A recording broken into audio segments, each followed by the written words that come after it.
At ayun mga kuya, welcome back sa ating channel. Maaga tayo dito ngayon, prepare para makapag-dive ulit sa araw na ito.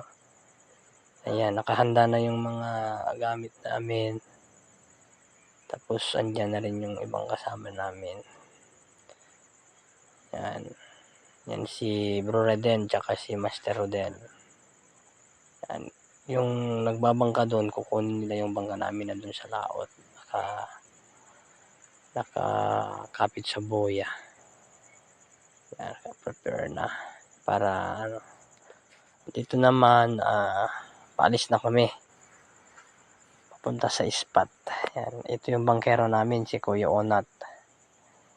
Yan, sana makarami kami ngayon. Tapos si Bro Bonggel, yan, mga kasama namin. Yan, papunta na kami guys.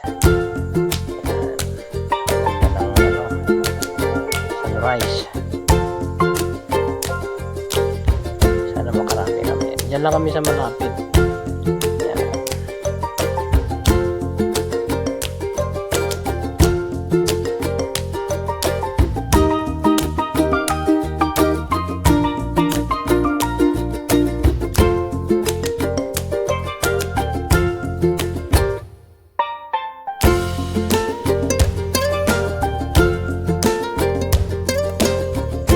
At ito yung unang drop natin mga kuya. Ayan, semi-drop off. Ito, yung bottom nito mga nasa 20 meters. Siguro. Ayan, bumaba tayo dito. Hindi tayo dumiretso dun sa pinakababa kasi hindi pa tayo masyado nakapag-warm up. Kaya dito lang muna tayo sa gilid. Nag-abang-abang ako ng konti dito. May mga bait fish naman pero wala akong nakitang malaking isda. May isang ilak doon pero hindi ko muna tinamaan baka kasi may biglang lumapit na malaking isda. Pero wala kaya yan, umahon na ako, umangat na ako. Yan, balikan na lang natin ulit yan mamaya. Yan. Ang ganda ng structure. Wala namang nagpakitang isda. Semi-drop off lang yan. Yan.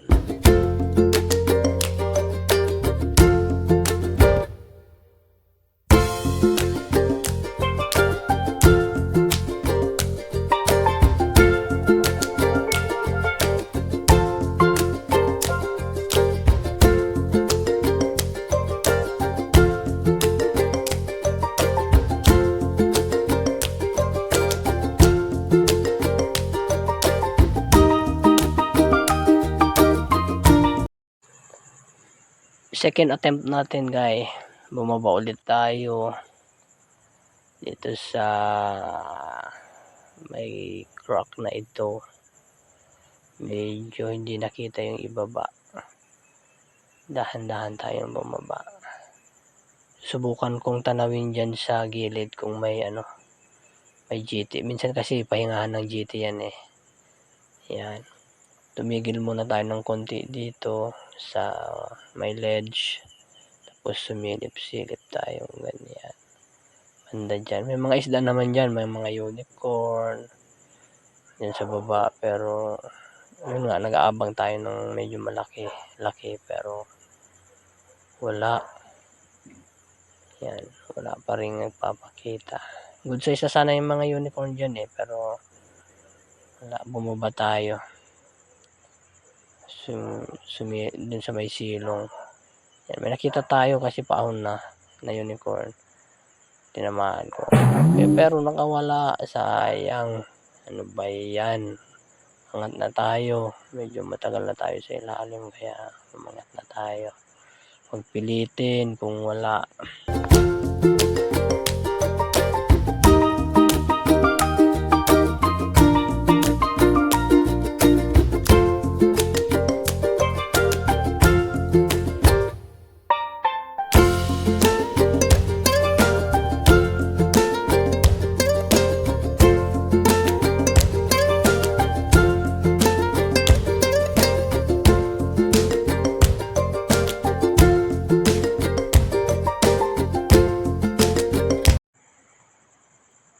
Yan, bumaba ulit tayo dito sa may ibang part na 'to. Yan, pangatlong dive natin ito. Yan, bumaba tayo dito sa tabi ng ng table coral. Ayan, tapos dun sa unahan may mga din, may mga ilak dun sa dulo. Yan, nag-aabang tayo ng ng mas magandang isda pero wala tayong nakita. Yan, sweet lips pa sa harap pero masyadong malapit. Papalapit yung isang ilak. Yan, tirahin na natin yan. Mga tirahin pa ng iba. Yun, sapul, dugdug. Ayan, buti na lang di sumabit sa corals kasi masisira. Sayang naman. Yan, umangat na tayo. Yan, mahigit to, mga 1 kilo din siguro itong ilak na to. Yan, ang ganda ng ang ganda ng mga corals, ang ganda ng bahay nila. Yan.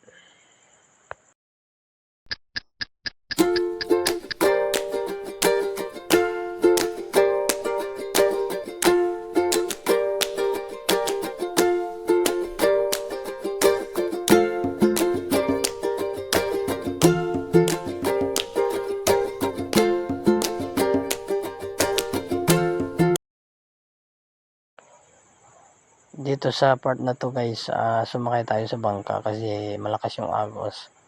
Pero yung mga kasama natin andun. Nakahuli si Bro Rodel ng ng lobster. Ayan, napakita niya. Ayan, lubat na rin kasi yung Okay, ito na yung yung video ko kasi hindi na ako nakapag-video. Nalupad na yung guys, yung camera natin. Yung remaining battery na lang to kaya nakunan ko to. Ito yung huli namin. Yan, sinakay na namin sa bangka. Pauwi na kami dito kasi malakas na rin yung agos at saka may kunting huli na rin kami. Ayan.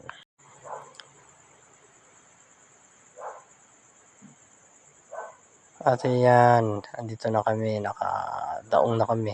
Binaba namin yung mga huli namin dito. Tapos iangat namin yung bangka. Ayan, mabigat kasi pagka sinama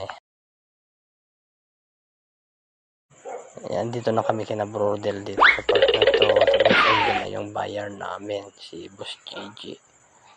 Ayan. Benta na namin lahat yan, may mga buyer na.